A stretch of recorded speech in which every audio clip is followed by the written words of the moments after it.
નમસ્કાર, અમારી news channel news for Kathiawad ને લાઈક કરો, શેર કરો અને સબસ્ક્રાઇબ કરો. News for Kathiawad. નમસ્કાર.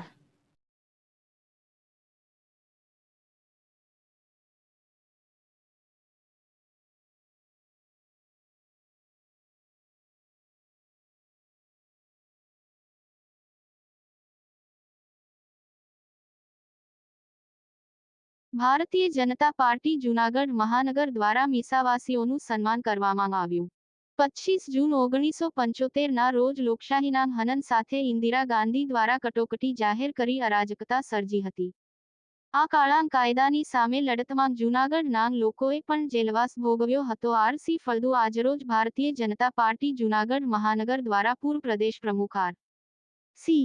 ફળદુની અધ્યક્ષતામાં મહાનગર અધ્યક્ષ પુનિતભાઈ શર્માના માર્ગદર્શન હેઠળ કાર્યક્રમના ઇન્ચાર્જ લલિતભાઈ સુવાગિયા તથા ચિરાગ શેઠિયા દ્વારા 25 જૂન કટોકટી કાળા દિવસ અંતર્ગત પુનિતભાઈ શમો તથા જૂનાગઢ ધારાસભ્ય મેયર ગીતાબેન પરમાર, પૂર્વ ધારાસભ્ય મહેન્દ્રભાઈ મશરૂ, મહામંત્રી મનનભાઈ અભાણી, વિનુભાઈ ચાંદગેરા, આગેવાન નિર્ભયભાઈ પુરોહિત, મહેન્દ્રભાઈ પઢિયાર, પલ્લવીબેન ઠાકર, લાલવાણી સાહેબ, નાથાભાઈ મોરી, સુખદેવજી, વિજયસિંહ ઝાલા, મીડિયા વિભાગના સુરેશ પાનસુરિયાની ઉપસ્થિતિમાં વ્યાખ્યાનનો કાર્યક્રમ તેમજ મીસાવાસીઓના સન્માનનો કાર્યક્રમ યોજાયો હતો. દ્વારા 25 જૂન 1975 ના દિવસે દેશમાં જે રીતે કટોકટી થોપી દેવામાં આવી હતી, લોકશાહીના ગળે ટૂંપો દેવામાં આવ્યો હતો, એ દિવસને સમગ્ર ભારતવાસીઓ કાળા દિવસ તરીકે ઓળખે છે. એવા કટોકટી દિનના સંદર્ભમાં કાયમી દેશવાસીઓને ખ્યાલ આવે કે રાજકર્તાઓ કેટલા નીચે ઉતરીને સંવિધાનને તોડી ફોડીને સત્તા ઉપર ચીટકી રહેવા માટે કેટલા હીન કક્ષાના નિર્ણયો લે છે. એ સતત ને સતત દેશવાસી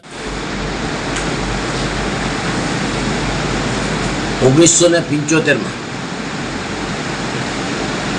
ઇન્દિરા ગાંધીની સરકાર દ્વારા લોકશાહીનું હનન કરી અને મિસાનો કાયદો લઈ આવી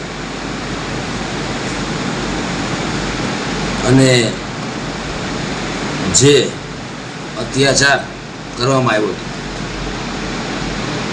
એ દિવસને ભારતીય જનતા પાર્ટી દ્વારા કાળો દિવસ, કટોકટી દિવસ તરીકે મનાવવામાં આવે છે.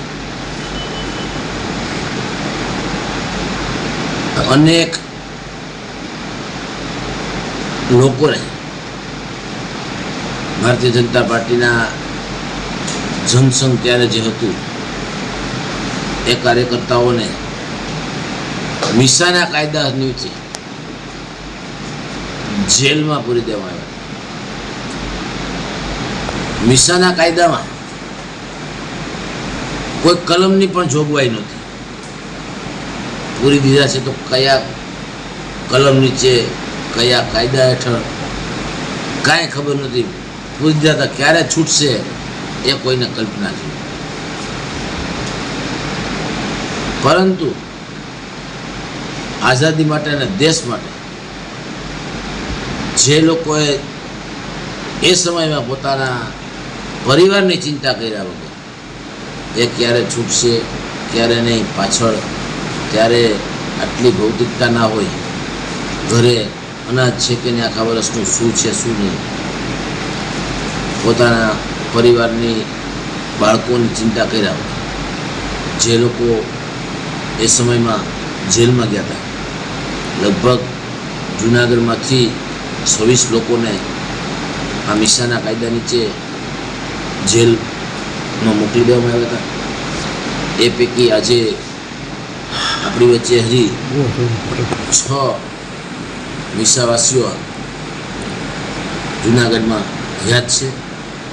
એમને બોલાવી અમને એમનું સન્માન કરવું અને એમને એ દિવસોમાં જે પોતે યાતનાઓ ભોગવી હતી, કઈ પરિસ્થિતિમાં હતા, એનું પોતે એના જીવનનું વાગોળે અને આજના યુગના છોકરાઓને, આજના સમાજને એ ખબર પડે એના માટે ભારતીય જનતા પાર્ટી ગુજરાત પ્રદેશ આદરણીય સી.આર. પાટીલજીના માર્ગદર્શન નીચે સમગ્ર ગુજરાતમાં આજે આ કાર્યક્રમ રાખવામાં આવ્યો હતો. એના ભાગ સ્વરૂપે જૂનાગઢ મહાનગરમાં પણ આજે ભારતીય જનતા પાર્ટી દ્વારા આ કાર્યક્રમ રાખવામાં આવ્યો હતો. જેવા ખાસ આ કાર્યક્રમના વક્તા તરીકે આર.સી. ફળદુ સાહેબ, ગુજરાત પ્રદેશના પૂર્વ અધ્યક્ષ અને પૂર્વ કેબિનેટ મંત્રી દ્વારા વક્તવ્ય આપવામાં આવ્યું હતું અને મીસાવાસીઓ દ્વારા પોતાના જીવનમાં જે એ દિવસોમાં જે બનાવ બન્યા હતા એ વાગડો